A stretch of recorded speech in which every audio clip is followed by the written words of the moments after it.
Hello and welcome to Decarbonize, the clean energy podcast from Fresh Energy. Fresh Energy is a Minnesota nonprofit working to speed our state's transition to a clean energy economy. My name is Brianna Kerber. I'm a Policy Communications Associate at Fresh Energy, and I am here today to share with you a recording of the fourth and final webinar in our Energy Plus summer webinar series. The focus of this webinar was Energy Plus the Arts, and in this discussion, Fresh Energy's Anjali Bains, Lead Director of Energy Access and Equity, is joined by writer Naomi Kritzer, Olga Tchepikova-Treon with the University of Minnesota Twin Cities, and artist Ben Weaver. Let's jump in. Welcome and thank you to everyone who's joining us today to listen in and participate via your Q&As as we discuss the connections between energy and the arts with our stellar panelists. I'm especially excited to be hosting this discussion about the arts because while I am an energy expert by day, I'm a music lover and cinephile by night, as well as a casual fiction reader, with sci-fi and fantasy being some of my favorite genres, which is all to say I'm very jazzed to be moderating this discussion. And what is it exactly that we are discussing? We are going to be talking about how energy and climate, from science fiction to popular films, are part of the arts today. But how accurate are these depictions and can they spur action? Here with me to help answer those questions are our wonderful panelists, including Naomi Kritzer, an award winning, including a Hugo Award, science fiction and fantasy author hailing from St. Paul, Minnesota. Olga Tchepikova-Treon, a doctoral candidate and graduate instructor in the U of M's Cultural Studies Department. And finally, Ben Weaver, a Minnesota songwriter and poet, to name a few of the many hats he wears. And first, a little bit more about me and the team I serve on at Fresh Energy, the Energy Access and Equity team. Our team is focused on ensuring equity in both process and outcome as we advance clean energy solutions for all Minnesotans. And in my role as lead director, I think a lot about how to make the complex systems we work in more approachable and understandable to different audiences. Energy policymaking can be pretty esoteric and accessible. So in my work and that of my team, we're always trying to find unique ways to communicate what's happening and bring more people into the discussion so we can ultimately build knowledge across communities on the topics of energy and climate in a way that leads to action and collaboration. That's why I'm so excited to talk to all of you today, since y'all are also doing the work of translating and sharing how our climate and the environment are changing, but through artistic mediums. So today we're going to focus on the work of each of you and discuss how climate and energy is showing up in your respective artistic spaces. So let's kick things off by having each of you take about 5 minutes to tell us a bit about yourselves, your work, and your art, and how climate is woven throughout. Olga, we'll start with you. Gladly. Hello. I hope everyone can hear me. Welcome, everyone.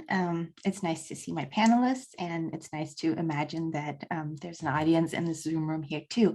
My name is Olga Tchepikova-Treon. I am a PhD candidate and graduate instructor in the Cultural Studies Department at the UMN, where I'm currently writing a dissertation on disability aesthetics and alternative film cultures, which is a kind of film history-oriented project that looks at the non-mainstream experimental and low-budget films and how disability shows up in those. So parallel to this, I also teach cultural studies, media, and film to undergrad students at the U. So upon thinking about how climate change issues show up in my work, my initial impression was really that they don't do it so much or not directly.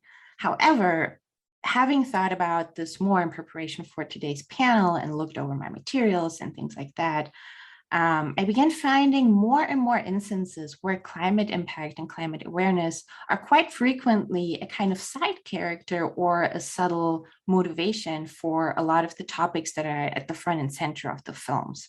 So this is true for the films that I'm looking at for my research, but it's also true for the primary examples of films and television series, as well as fiction, nonfiction writing, and some of the music that I choose for discussions in my classes.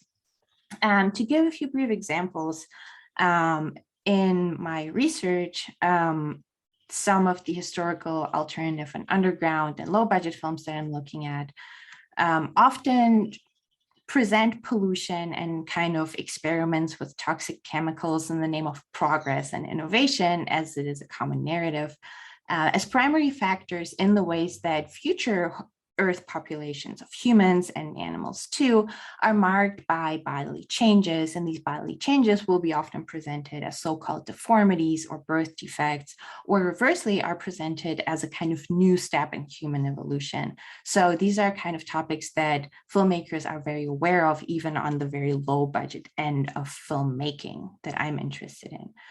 So parallel to that, in my teaching, I aim to create class communities that are thoroughly concerned with both the ethics and rhetoric of cultural production, where climate often shows up as a topic for discussions of social and political issues.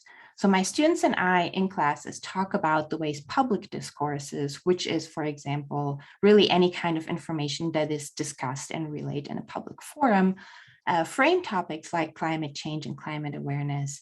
And we talk about what kind of solutions these public discourses provide and how these solutions are presented to the public.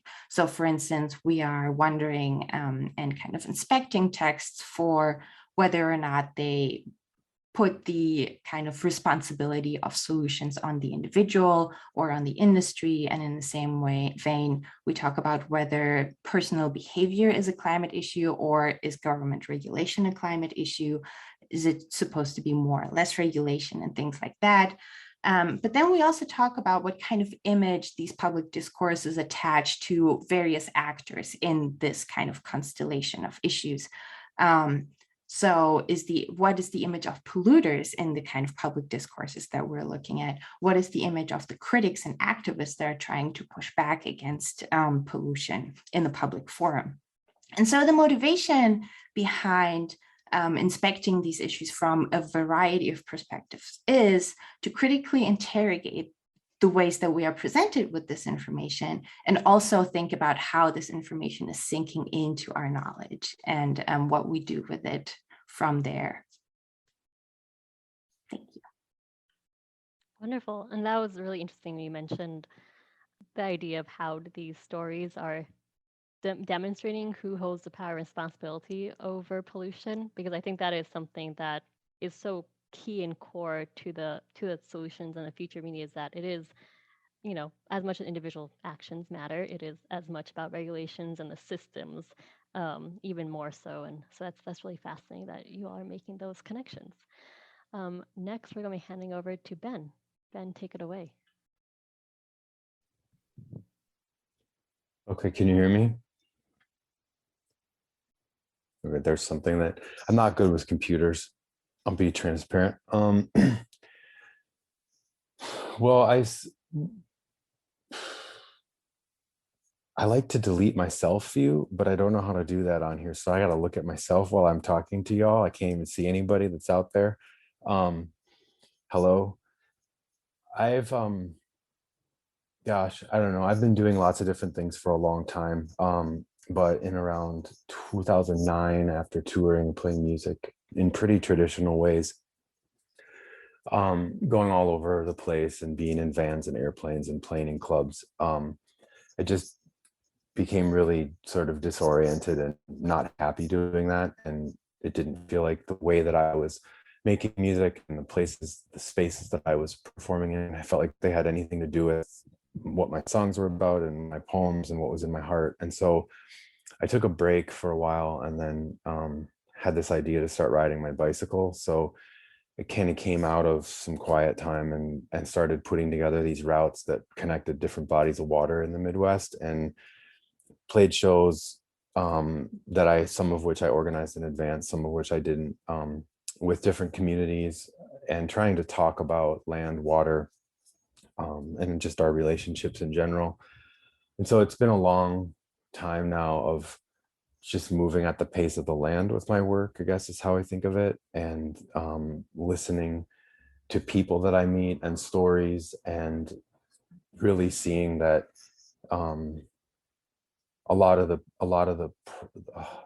problems about climate change go back to cultural problems that all of us have been, I mean us, these words are so difficult right now, but our relationships are with each other, with the land, with water, with where we come from.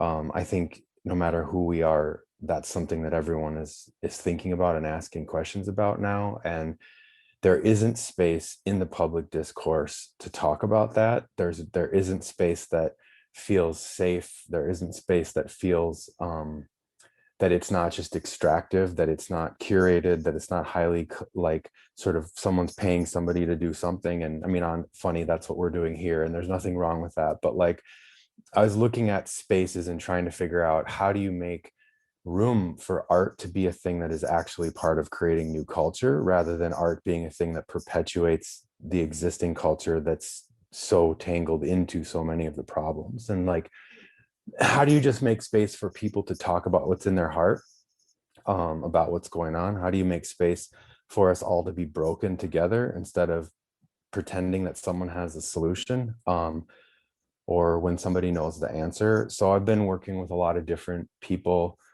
for quite a while now. I've been working with a really close friend and elder teacher of mine named Strong Buffalo, who runs a nonprofit called Olga Tchepikova-Treon, which is Dakota led.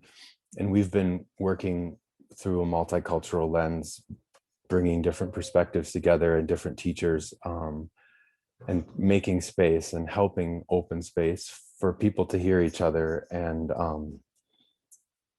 a lot of it is based in the idea of emergence, and that we just, if we keep moving at this pace that we're moving at, which is historical, it's a historical pace, then nothing new can come in, because we're not making space for anything new to come in. So a lot of what we do looks disorganized to people, and I don't have social media, we don't promote it in the normal channels, because I'm really trying to build something that is actually different. And I guess I can ramble on, abstractly about all of the different things, but I don't think that art is hierarchical, and I think that humans have an incredible capacity. And the problem is that the overculture offers us extremely low level invitations for who we can be. So I'm interested in what happens if, you feed the light with truth. Wow, thank you so much. That was really interesting, and I think if I was hearing you and understanding as you were saying, it occurred to me like the systems that we're talking about that we need to change that have caused issues of climate change and pollution, it's kind of top down, really rigid systems of how we move around, how our food is made, how our homes are built. They can also be applied to things like art, where we tend to think of it as freer, more creative, more free flowing, but can still take more of a consumer, sort of like rigid gatekeeper, and being imbued with power and privilege. And how do we, as a transformative element, art can really take us away from those systems and help us think about new ideas, but only if we allow it and create the space and really think in between the systems and the kind of margins and figure out how to do that. So yeah, really, really great insights. Thank you for that. Mm-hmm. And kind of in that vein of trying something new, I think this is like a first for a webinar from Fresh Energy. We'll actually be having a reading from Naomi from one of her stories. So I'll hand it over to you, Naomi, to introduce the text and take it off. Great. My name is Naomi Kritzer. I'm a science fiction and fantasy writer from St. Paul, Minnesota. And what I thought I would do for my little intro to my work is just to read. This is a very short story, not currently published anywhere, that I wrote the request of something else I'm doing that wanted a story on the theme of beyond narrative.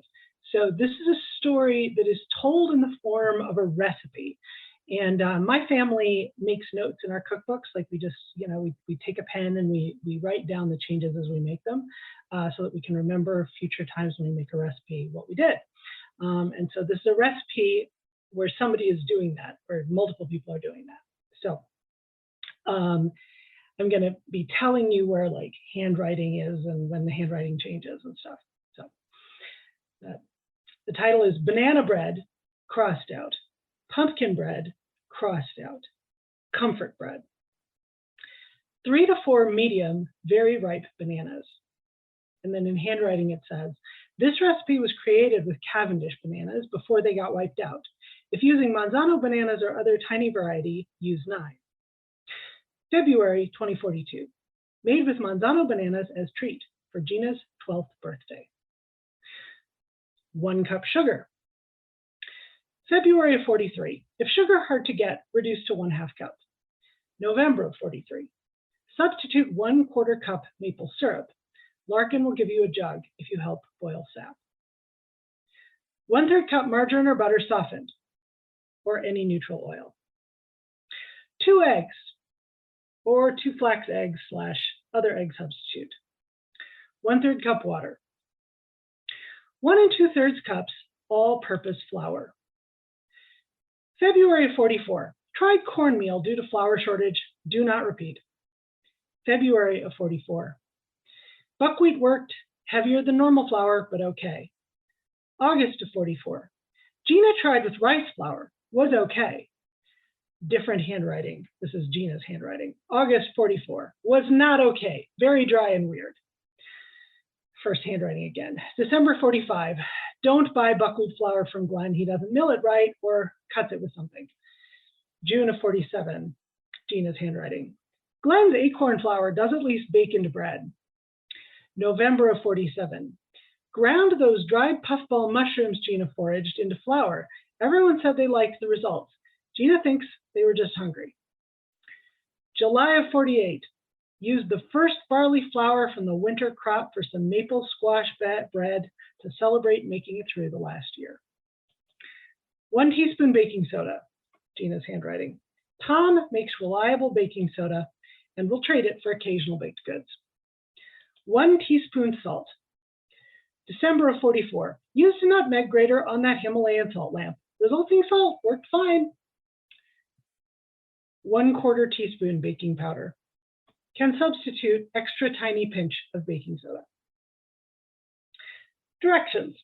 Mash bananas, cream, sugar, and butter. Beat in wet ingredients, then add dry ingredients. Bake in greased loaf pan 350 F for 1 hour, 15 minutes. For pumpkin bread, use 1 cup pumpkin instead of bananas. Add 1 teaspoon cinnamon, 1/2 teaspoon nutmeg, 1/4 teaspoon cloves. And then in handwriting, or 2 teaspoons pumpkin pie spice. April of 46, Gina's writing. Not bad with just the pumpkin. August 46.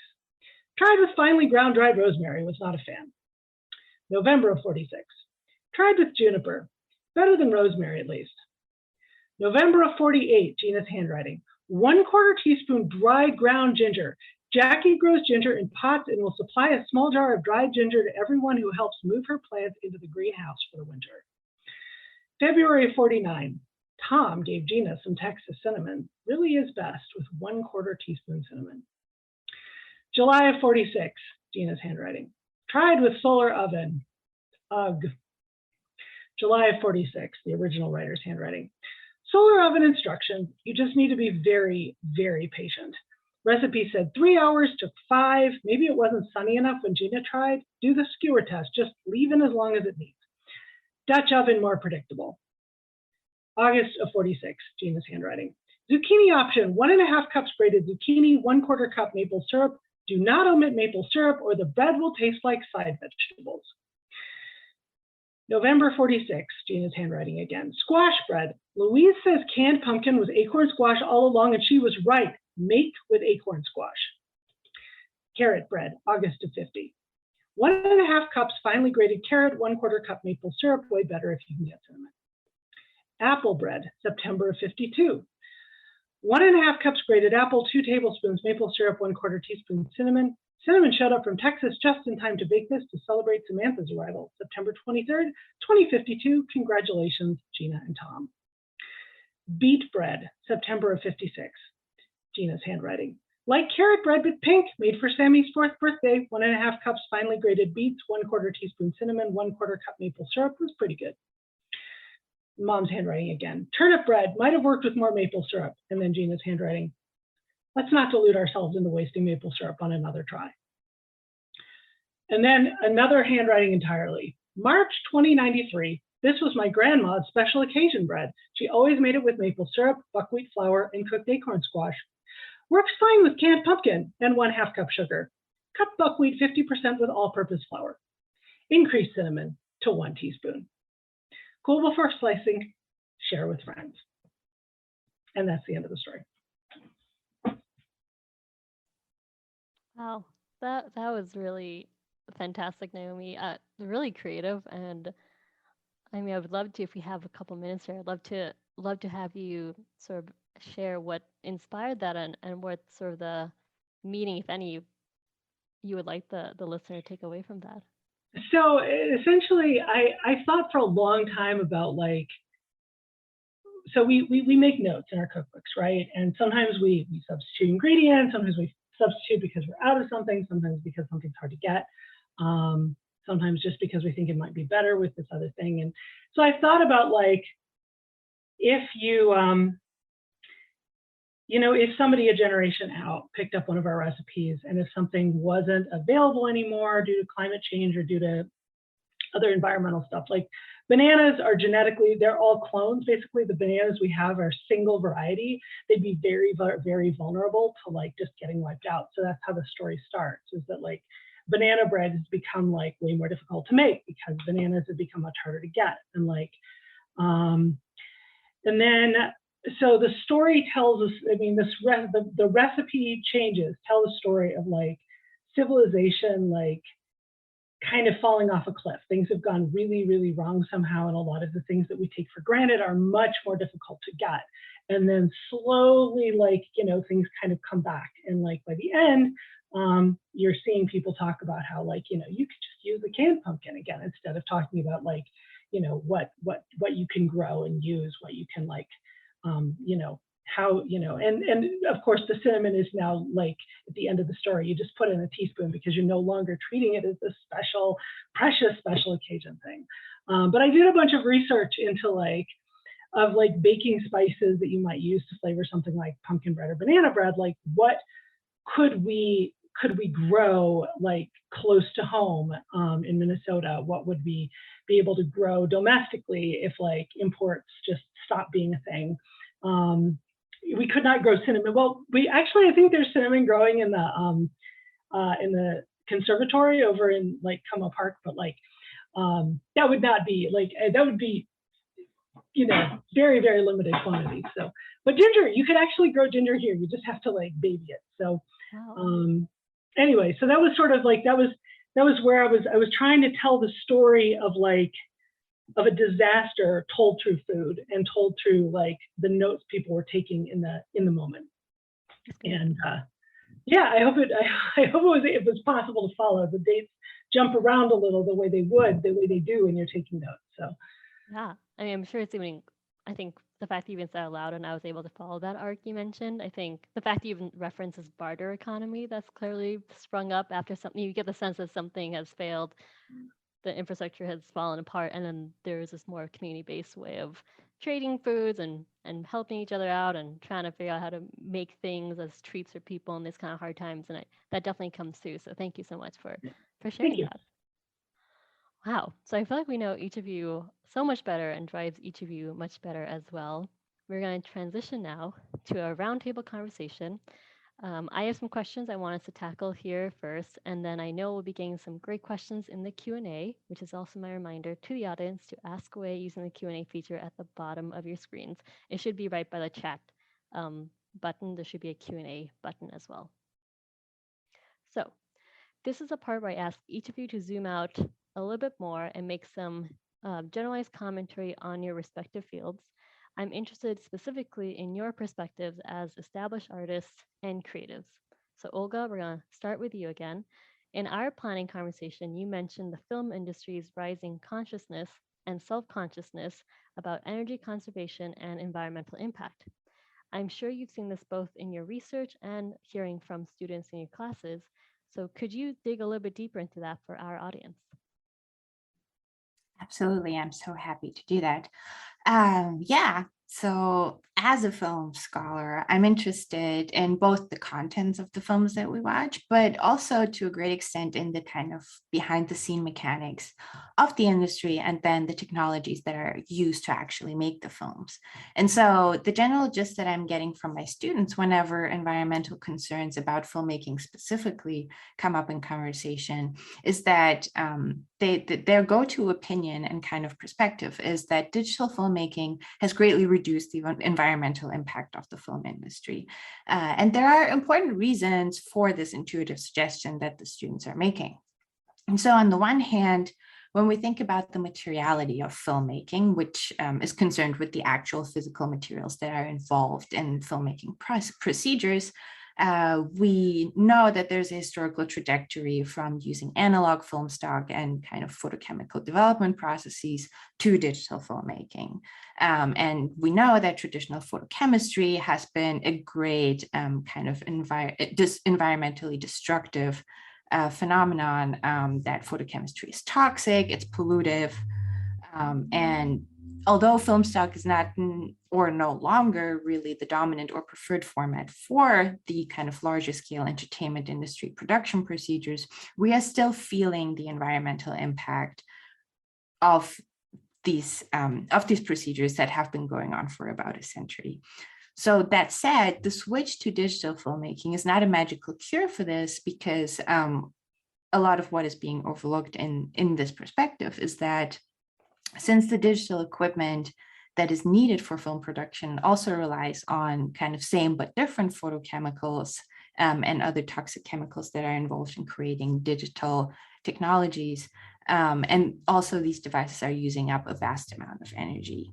So this is one thing. The other thing is the filmmaking process itself, where we can also kind of establish a trajectory from analog to digital. And if we think about older films and the way the special effects were organized in older films pre-CGI and pre-digital age, we think about things like pyrotechnics and other physical effects, whose impact on the environment are kind of very visible and it's like a real event that happens. In order to film an explosion, you have to make an explosion. And then you see the fire and the clouds, and you have this kind of material evidence of the harmful things that are being done to the environment in order to create the special effect. This is not necessarily true anymore with digital effects, but again, this kind of impact of digitally creating these visual materials is invisible, but not necessarily less impactful than the actual physical and material effects, because the computing power that is necessary for the production of these effects and the distribution of them too is not particularly eco-friendly either. So the bottom line of this brief overview is that film is a thoroughly unnatural and in many ways also not ecologically friendly form of entertainment. That said, the film industry is of course aware of this environmental impact and has put procedures into place in order to begin remedying these issues through something like the system of environmental certification that is being put into place for film production. So for instance, there are actors, not actors as in a person that acts on screen, but kind of human agents, let's say, who are environmental consultants, who go to film sets and observe the procedures on film sets to make recommendations for more sustainable filmmaking practices with regard to things like the use of power, the way that waste is being managed on film sets, and any number of other things. So it's a kind of give and take in an industry that at large still remains, unfortunately, largely non-eco-friendly. Wow, yeah, that is really interesting. Especially, I'm glad you bring up the point that digital doesn't necessarily mean, just because it's using less maybe physical materials doesn't mean it's less wasteful or less kind of energy intensive. As you mentioned, all the digital effects we see nowadays have to be processed somewhere, so that you see all these data centers going up and they have to be powered by something which, ideally would be solar or wind energy, but oftentimes would be natural gas or, coal in this parts of the country. That's still kind of the main operating power. So really glad you lay that out for us. And then we're gonna switch back to Ben. So kind of following what we've just been talking about, it seems clear that personally climate has been such a motivator. And as you mentioned, there was a period of time where you're doing a lot of biking, which led to that Star Tribune piece from a few years back when you were biking around Lake Superior. But I'm wondering now if you have any perspectives and insight on trends you've seen in the music industry or other industries your work touches more broadly. And I think you mentioned some of that of your own journey away from sort of being in venues, traveling to play music and doing it through biking and then doing it more in community. So if you could continue sharing more about that transformation kind of trends you're seeing? Sure. I mean, I feel like my age really shows too, because I'm not that old, but I'm like, I don't know anything that's going on in kind of the mainstream music world anymore very, very well. I know that I'm surprised, like as shows have opened up. I have a 16-year-old son, so I've taken him to a few larger shows, and I just, I'm speaking here just as a human, like not as anyone who knows anything more than anyone else in this group that's gathered. Like, it's just really struck me that promoters and venues and like watching the way that things kind of surged up again after like things quote unquote went back to normal, and everyone started going on tour again.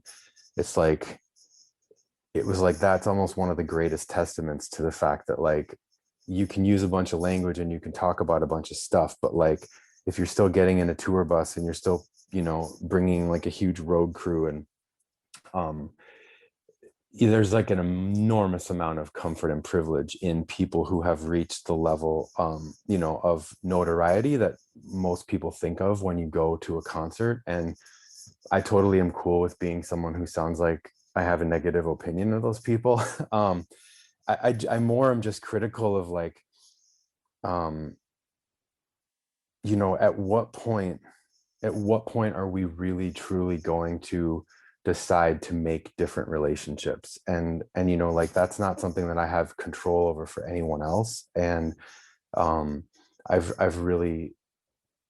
gone through my own personal transformation of recognizing that I can't hold a concert or an event or a speaking engagement with any other intention other than just like sharing what I've learned or what I've experienced. And that if that has an impact on somebody else, then that's wonderful. But I don't have the power to change anyone else or to decide what is the right way to do things. I have my own intuition, which a lot of that is informed by my relationship with being outside. And as I have spent more and more time outside, which I always have, I learn more and more, and I deepen my resource and connection with like, I call them my ancestors. I don't, and lineage is not just like our familial lineage, so to speak. So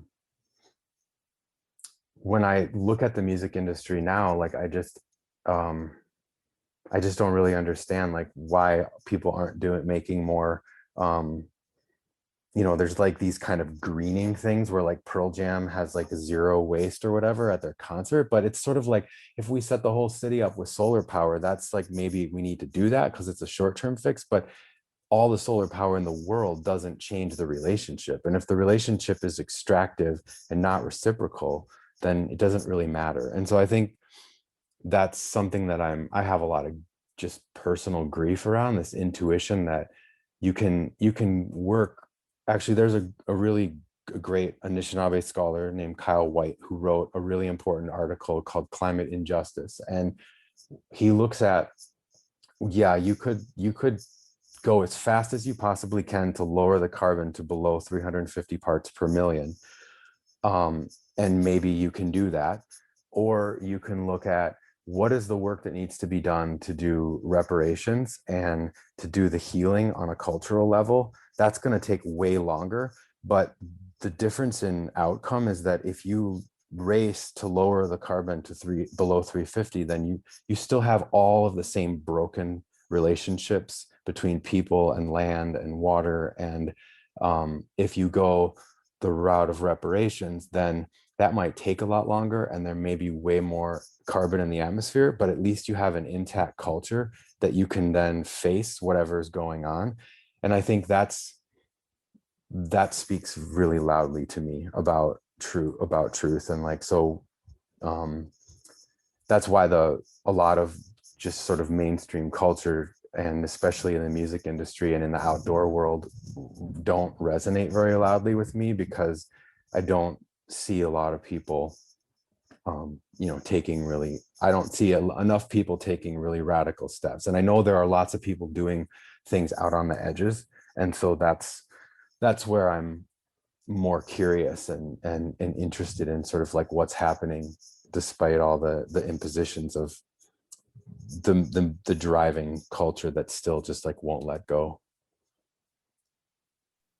Yeah, no, well said. And I think to your point about you can look at one metric and think we've had success because we reduced climate emissions in this many ways by this time frame, but it's not really solving the larger. We have an opportunity to solve the larger injustices and problems of society, and it might take more time, but also just might take more time now, but then still get us to where we need to go because we have more resilient communities and healthier communities, like you said, who can actually take in those impacts and have the means and resources and kind of power to handle what's coming next. Yeah, thank you so much for those insights. So we've covered film and music. So let's head over to the book industry with you, Naomi.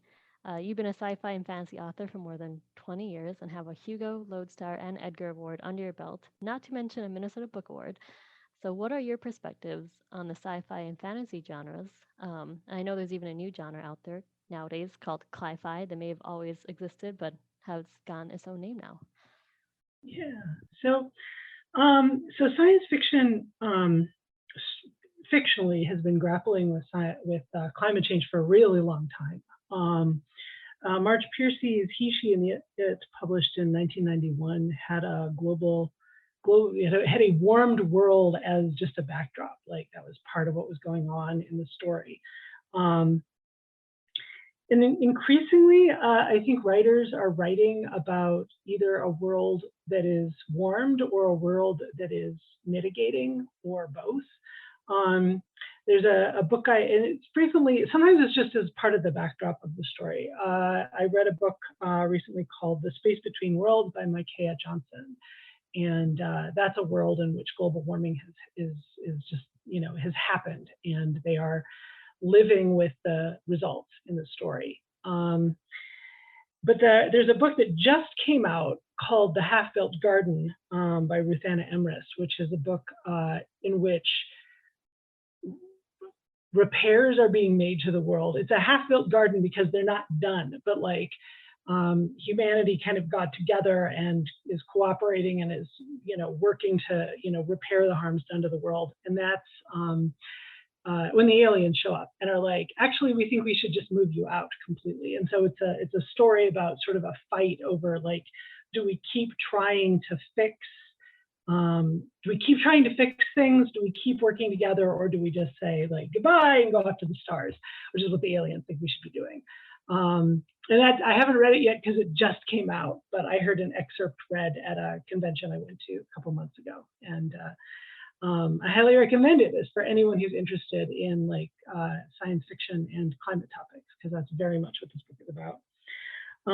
In fantasy, you see a lot of use of climate, as things that are metaphors for climate change, like one of the classic ones being Game of Thrones. But one of the things that I think is worth noting is that all science fiction and fantasy, people think science fiction is about the future. And it's really about the present, like it's always about the present. And it's about people like writing about what they see and what they see as a threat and what they see as a danger and what's like worrying them and keeping them up at night. And like, so yeah, I mean, everyone writing is kind of constantly aware of what's going on in the world, right? So like, there's a lot that's even stuff that's not directly about climate change is like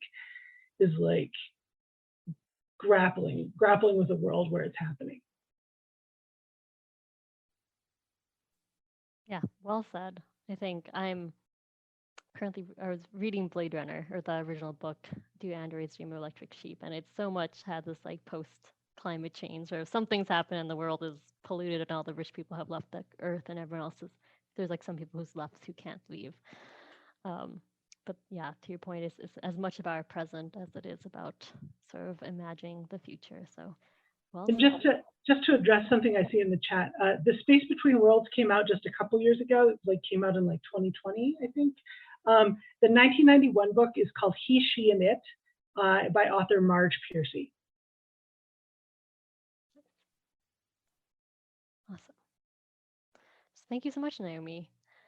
So to me, art is being created around climate change, and So, to me, the art being created around climate change and that is influenced by climate change heightens the reality and intensity of what's happening by calling us to connect with our senses and emotions. As artists and folks immersed in the arts, how do you think the arts that you're all involved with can inspire climate action? And Olga, we'll start with you again. Yeah. Well, as a storytelling medium, film, much like music and science fiction and any kind of storytelling kind of procedure, provides us with an opportunity to try on different scenarios regarding the future, regarding the present, et cetera, et cetera. And with film, we do that from like the safe position of the spectator, where we don't actually have to deal with the consequences that are being presented to us in the story world. But one significant difference, I think, between film and other media is that film kind of reduces your own kind of imagination of the respective scenario. It kind of gives you an audiovisual world that is kind of complete in itself, where your own interpretation of it is somewhat reduced.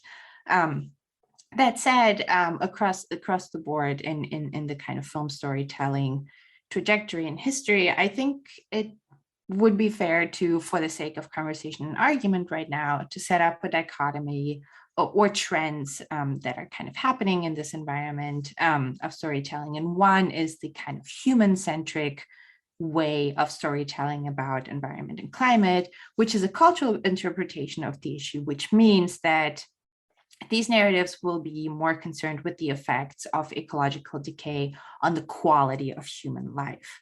And the opposite of that is the environment-centric perspective, where the human impact on ecological decay is more at the front and center. And a lot of films, as well as stories, etc., provide us with a kind of mixed perspective that contains both the human-centric and the environment-centric elements.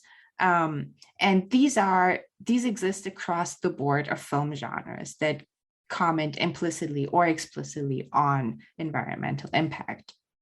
And I think regarding genres, it's important to realize the diversity of genres that exists, right? So on the one hand, in one kind of corner, on the one extreme spectrum, we have films that are apocalyptic, commonly called eco-horror films is a whole genre. There are enough movies about ecological catastrophes to have established the eco-horror genre as a genre.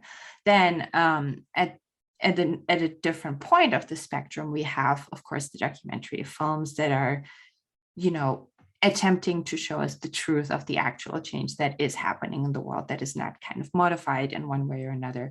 Though documentary as a truth-telling genre is also something that needs to be discussed more thoroughly and more critically. However, there's also a completely different and I think somewhat unexpected field of genres that are engaging these topics in ways that are not very obvious or immediate. And these are films that are primarily comedy or humor films. A lot of films for children are addressing these topics in ways that seem fun to children, but kind of very serious and devastating to adults. WALL-E is a very good example of that, where, it's a kind of funny, cute little movie, but the story world that is being set up in this movie is really devastating. And so I think the diversity of the ways that film art addresses the topic of environmentalism is important, because different spectators are receptive to different kinds of strategies for thought provocation, right? Some people have a stronger reaction to images of truth that are being relayed by something like documentary films, while other spectators respond better to subtlety that kind of provokes their own thinking without giving them a definite direction to go into.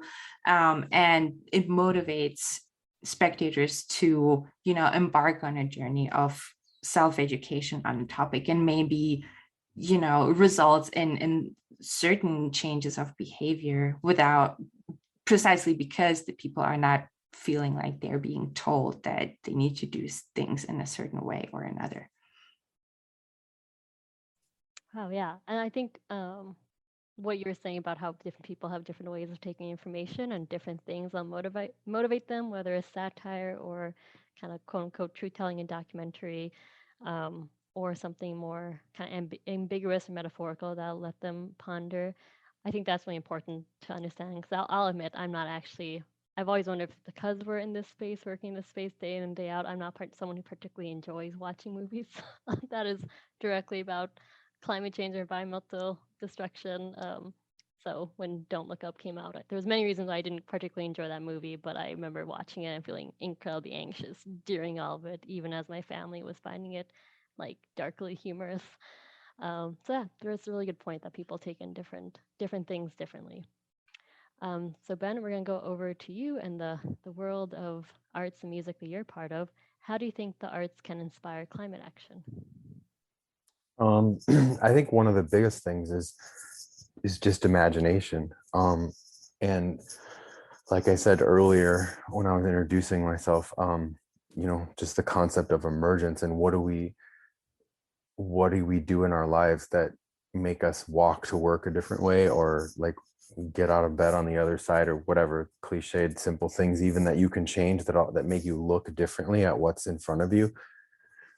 So I think the more that art can be seen as not like an institutionalized thing, not part of the academy, that it's actually maybe one of the places where some of the most important pieces of what it means to be in a human body like exist, and that we all have the ability to connect with those parts of ourselves, and that through those processes, or I don't know what the word is, that we can potentially see different ways, we can imagine different things, we can create language. I mean, it's so difficult to talk with the English language because at this point in time it almost feels like the words have been stripped of their meaning and can't resist the market, and I think that's part of postmodernism and what's happened. So like when you when you say art, it's like that only, what does that mean? It only means what what its value is, but we have to change what that value is so that the word can start to mean something different, that includes our ability to connect with each other, to express ourselves, and to do that together, not just like watch an elite few express themselves and then all of the rest of us wonder like, how did they get that ability to do that? I mean, it's like anyone can do anything that you focus your time on to some degree, right? I mean, obviously certain people have more advantage and privilege than others, but I think art has a lot of possibility for bringing us into new spaces. Yeah, I think that's spot on. Yeah, like the idea that anyone can do art. Like there is no prescribed way of doing art. If you wanted to pick up a pencil and draw something, that is art to you, and there's no one who should be telling you that's not. But we do all. It's very easy to get stuck in our own fears of like trying something that's outside of our norms, and we perceive it as being part of this sort of world that we think, oh, the people who are artists are doing it, and I can listen, I can consume it, but I can't be part of it, and that's not true. And I think Naomi's recipe story on many levels is a perfect example. I mean, like, you can't listen to that story and not like imagine a whole lot of different things, even just down to what are those people feeling when they're substituting these different pieces and it's attached to handwriting on a piece of paper that came from the time before, so I think that is a great example of how art can start to like shake us up and make us think differently. Very well said. And we are going back to Naomi. So last but not least, Naomi, what are your thoughts here about arts and your art inspiring climate action? I feel like there's kind of like three pieces to inspiring climate action through stories. The first is the why. There are a lot of stories out there that are like warning stories, right? Like they're like, look, this is bad. This is where we're headed. Like we need to like change what we're doing, or like this is what we're going to get. This is what it'll actually look like. This is what it'll actually look like for your grandchildren if we don't make some changes. So there's the warning stories, which are sort of the why. And then the second piece is the what, and that's the alternative vision, and that's the vision of like if we do change, things could look like this. And those are the stories that are the hopeful stories, that are the stories of like we have made changes, we have like improved things, and now that's what that looks like. And this is a vision for a better world. This is like, you know, we get at this point, actually, I feel like we're seeing a lot less of the warning stories, because like I think everyone at this point knows what it's going to look like, you know, like, and that's, if anything, like we have to sort of provide sort of an antidote to, there's no point in even trying to change, might as well, like, you know, live it up and, you know, not worry about tomorrow because it's too late to fix anything. Like, we want to provide the visions for, like, you know, no, like, look over there is a path to, like, you know, that's the future we want to move towards. That's the future we could live in, like, that we could want our children and grandchildren to get to live in. And the third piece of this is the how, right? And those are the stories that are like about work and about building community and about struggle and about not giving up. And there are a lot of stories like that are like that piece of the narrative that show people coming together, that show people working with each other and like finding ways to like move into the future they want. And I feel like all three of those pieces are helpful and help to motivate people. So yeah. Awesome. Yeah, I'll have to get the recommendations from you on the stories that are showing the hopeful future and what we can achieve. I think I need to read some of those. So yeah, thank you all. I really enjoyed this conversation so far. So I really appreciate all of you taking the time to be here and sharing each of your really unique perspectives on the energy and the arts. Before we dive into the audience Q&A, I see one person's asked a question. I encourage more folks to pop in and ask questions. We're going to do a lightning round of recommendations or reflections on art that we are currently engaging with and consuming. So I can go first as y'all take a think about this. I actually recently finished a fantasy book called The Magician's Land, which came out in 2015 and which ended with, spoiler, a beloved magical land being saved as it was literally in the throes of an apocalypse. But the book makes clear that even though it was saved, the damage that was wrought by the apocalypse won't all magically disappear, that things really can't go back to exactly how they used to be, and that a new era had begun with many things needing to be rethought and rebuilt. And actually in the book, they basically say there's got to be no top-down power now saying what has to happen. So it's up to the people to decide what to happen. And the saving of this land was not possible without real sacrifice. So that, of course, had me thinking about climate change and how we're already seeing massive changes to our lives and landscapes and how we can come out of it, but not without drastic change to how we live our lives and swift action on our part and a stalwart determination that we can work together to do better and should do better. That was kind of a big reflective piece from my end. But I'll turn it back to you all now. What's something you're reading, watching, writing, or consuming, hosting, etc., in any other way right now that's influencing how you approach climate justice, and our energy in your work? Let's aim for 60 seconds each. And Olga, we'll start with you again.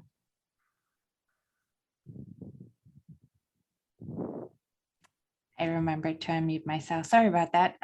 Yes, so my list is very long, but I'll just pick a few items. In terms of newer films, films that have really provoked my thinking or provoked different directions in my thinking are, on the one hand, a film called Annihilation by Alex Garland from 2018, which deals with the kind of human resistance to natural evolution that is happening, more or less, without giving away any spoilers. And then the other very unexpected film that provoked my thoughts was Paul Schrader's First Reformed, also from 2018, that deals with the kind of personal emotional devastation for caring and being an activist of environmental issues in a place and time when it seems like no one else is. And now to give a little more historical trajectory to other film examples, the historical trajectory is definitely there. If you look at film history, so many works are commenting on environmental issues throughout the decades. And one thing that was very surprising to me was to come to the realization that actually the original Godzilla movies have a lot to say about environmental change and environmental impact, a very strong critique of human greed and the use of nuclear energy and the possibility of nuclear annihilation. They talk a lot about biodiversity and climate change too. So this is very interesting. And the last thing I'll say is if a book about film history for those people who are interested in getting a kind of written overview about these issues in general. And it's David Ingram's book called Green Screen: Environmentalism in Hollywood Cinema. And the title is very revealing of its content. It's really literally about how environmentalism has been treated in both the Hollywood industry on screen and off. Thank you so much, Olga. I'm going to take a look at those recommendations. Over to Ben. Anything you're reading, watching, participating in, do you want to share? Sure. My friend Josna Harris has an organization called Change Narrative and is doing some really important and beautiful work like in the community, specifically here in town, working with people on their climate stories. And she has a series coming up that's part of the Minnesota Fringe Festival. It's in August, called Changing the Narrative: Climate Stories for Justice. And I can put the link in the chat. I don't know if I'm able to, but there's 5 different shows between August 5th and 12th, I think it is, that people can go to. And yeah, I think what she's doing is really great. Wonderful. Thank you so much for sharing that. And last but not least, Naomi, anything you want to share? So I am a big fan of the work of Ursula Vernon, who also writes as T. Kingfisher. She had a book that came out earlier this year under the T. Kingfisher name called Nettle and Bone. As Ursula, she wrote a graphic novel series called Digger. And almost all her books are basically about work and stubbornness saving the world. And not work done by the chosen one. Like the characters are like the person who like chose themselves and did the work because it was there, and because they, and they often, in many cases, they sort of start down the path of saving the world with no idea how they're going to do it. They're like, I need to do this thing. I'm going to try to do this thing, and I don't know how I'm going to do this thing. And like they survive and succeed through like, the power of friendship and hard work and community. And yeah, they're great books. So highly recommended. Awesome, wonderful. And I realize we are coming up to the hour. So for anyone who can stay a little longer, I think we'll try at least do 1 or 2 of the Q&As. But I'll hand over to Joe Olson quickly to give some announcements. Yeah, I'll be super quick. So for those of you listening today, this webinar will also be available on YouTube and on Fresh Energy's podcast, which you can find just by searching Decarbonize the Clean Energy Podcast on basically all podcasting apps at this point. And we'll be sending out an email at the end of the series, which is, I guess, today. So I'll probably do it tomorrow, if I'm being honest, with links to all the other elements of our 4-part series. And while we're on the subject of events, I just want to remind folks that registration is now open for Fresh Energy's virtual benefit breakfast. It's on October 13th, and it features Julian Brave Noisecat. He's a nationally acclaimed journalist and thought leader who has become an absolute force for climate action across movements, and you can register at Fresh Energy's website. And then finally, for the first time ever, Fresh Energy's created some cool branded socks. They're wool. They're from a cycling sock company, so they're pretty awesome, and they celebrate wind, solar, and clean energy. Everyone who donates $50 to Fresh Energy by the end of the month can get their very own pair. And then just a reminder about how to use the Q&A, but I think everyone knows how to do that at this point. So back to you, Anjali. Wonderful. And thank you all to the panelists, anyone who can stay on to listen to a couple more questions. This will also be recorded and posted on our podcast, Decarbonize. So for those of you who have to leave, you can come back and listen to the Q&A through that as well. So we're actually going to start off with a question from T that she put it into the chat. And I'll just read it out loud, and then I'll share it out. I'm curious kind of from all the panelists what your thoughts are in this particular question. So T's question is, frontline communities are hardest hit from the impacts of climate change. how do you use arts to move these negative impacts to these communities, to educate these communities, to those communities hardest hit, and raise awareness to communities that are more adapted to climate change? So really, how can art be a way of, if I'm interpreting this correctly, how can art be used to shift some of that power and education towards communities more impacted by climate change, and let the communities who are starting to adapt also understand that there is an opportunity to support these other communities with sharing of solutions? I actually think, Ben, what you're just sharing with Jasna might be, that actually did come to mind as an example of trying to bring that change of narratives and stories to the communities who are most impacted. If you want to share anything more about that particular event. Sure. I mean, I can try. I think one of the discrepancies that I notice is that, well, like with the people that Josna has brought in and does a lot of her work with, that I'm familiar with at least. I think there's a lot of people on the front line who are impacted by climate that their story doesn't, people don't think that it's climate change, because the people who are more affluent and are and like, forget the word that this to T's question referenced, but are more adaptable. There's these different narratives. Like, it's like, I think it's shifting, but climate change is more than like, it's just really hot outside, you know, or like you can't get the things that you wanted at the store. And what I see in Josna's work and is that when people are given space to like process and support to talk about like their own stories, then what is climate change and how it's showing up starts to get a lot broader, and then those people can become more empowered because their story has weight and it's not just one overarching story that's being told. I mean, I don't know, this is I think a pretty broad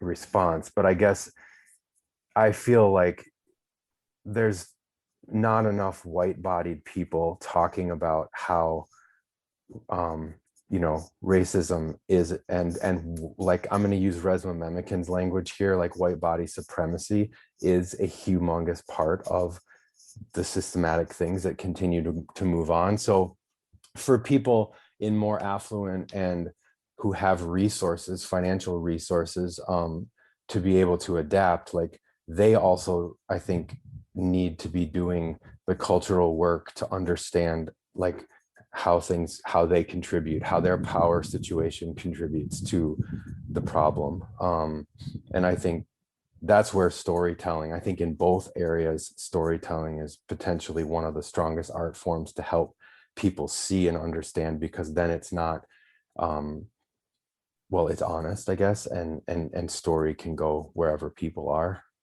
I don't know. I don't feel super clear on what I'm saying, but I hope it's helpful.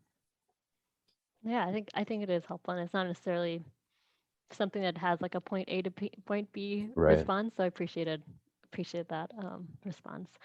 Olga and Naomi, anything to comment on about how we can use arts to kind of highlight the negative impacts to communities who are most impacted by climate change and also support solutions for them? The thing I would add to this is just to encourage people to seek out fiction written by people from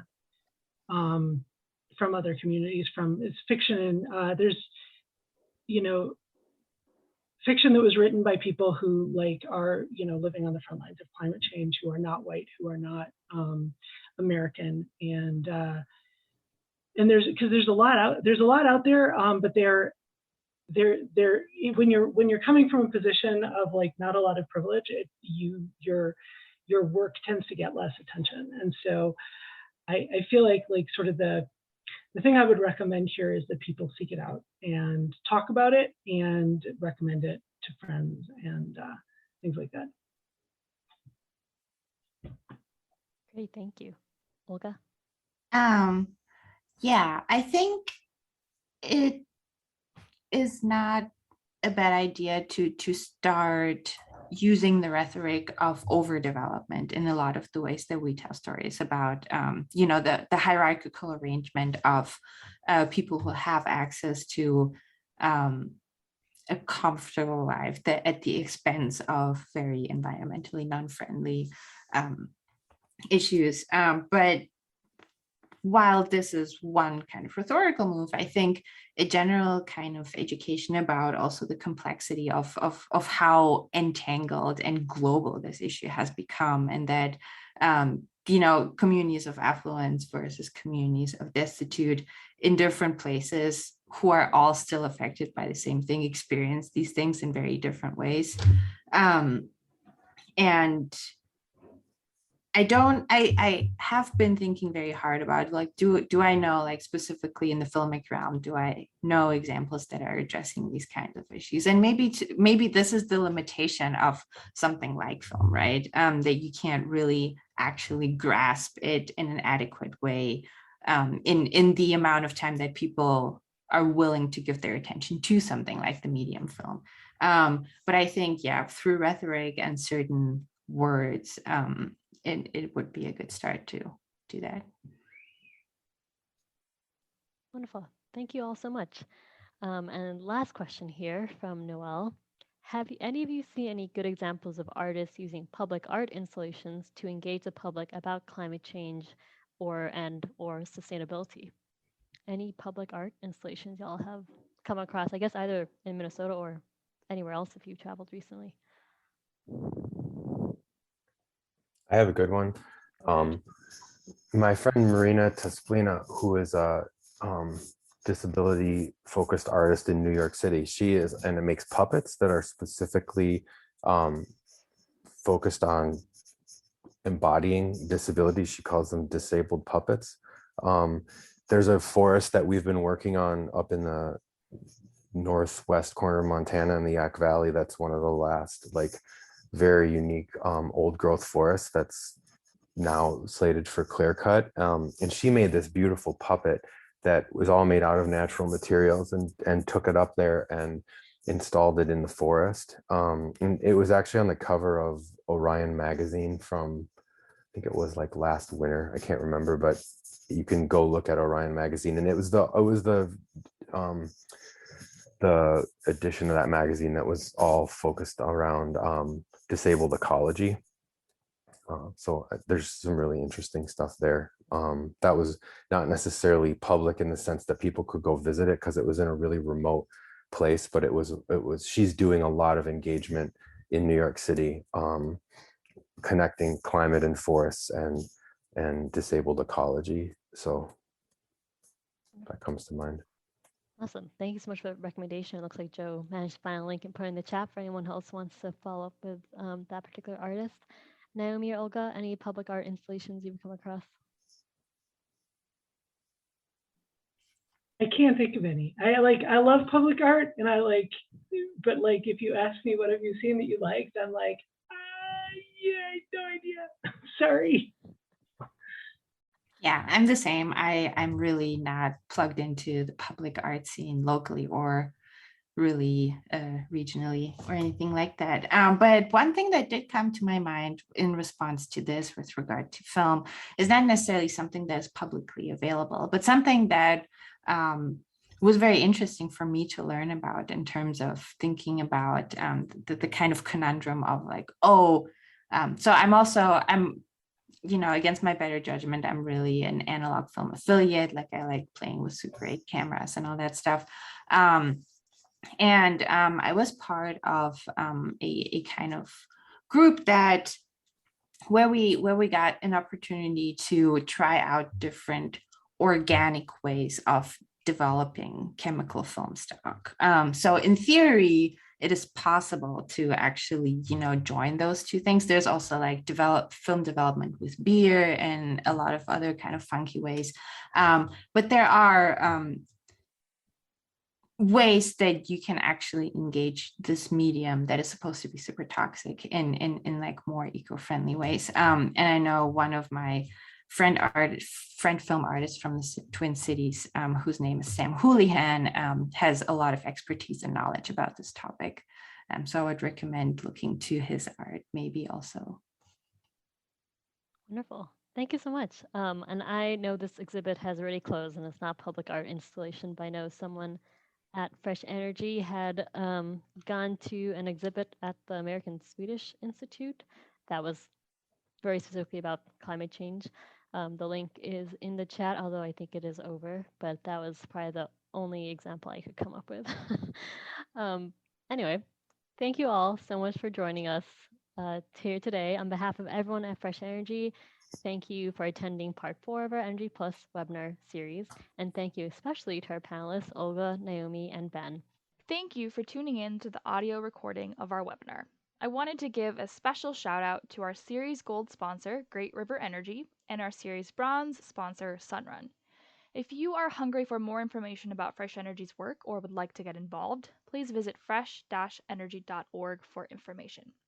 If you are local to Minnesota, Fresh Energy would love to have you join us at a special upcoming summer event we are calling the Fresh Frolic. It is an all-electric party at the market at Malcolm Yards on August 24th. You can be part of induction cooking demos, get your hands on EVs and e-bikes, check out electric lawn care displays, and more. Registration is required and space is limited, so please do head to fresh-energy.org and click Events in the upper right corner to save your spot. Fresh Energy would also love to invite you to join us at our 2022 virtual benefit breakfast on October 13th, alongside keynote speaker Julian Brave Noisecat, a nationally acclaimed journalist and thought leader who has become a force for climate across movements. We have just announced a special offer for benefit breakfast guests on our dedicated event page, so jump on over to fresh-energy.org/benefit breakfast for all the details on how you can get a free copy of the book Speed and Scale. As always, you can support Fresh Energy's work by making a donation today. If you donate $50, we will even send you a pair of wool socks featuring cool graphics of wind and solar. Visit our website at fresh-energy.org and click Donate in the upper right corner for more. Thanks for tuning in.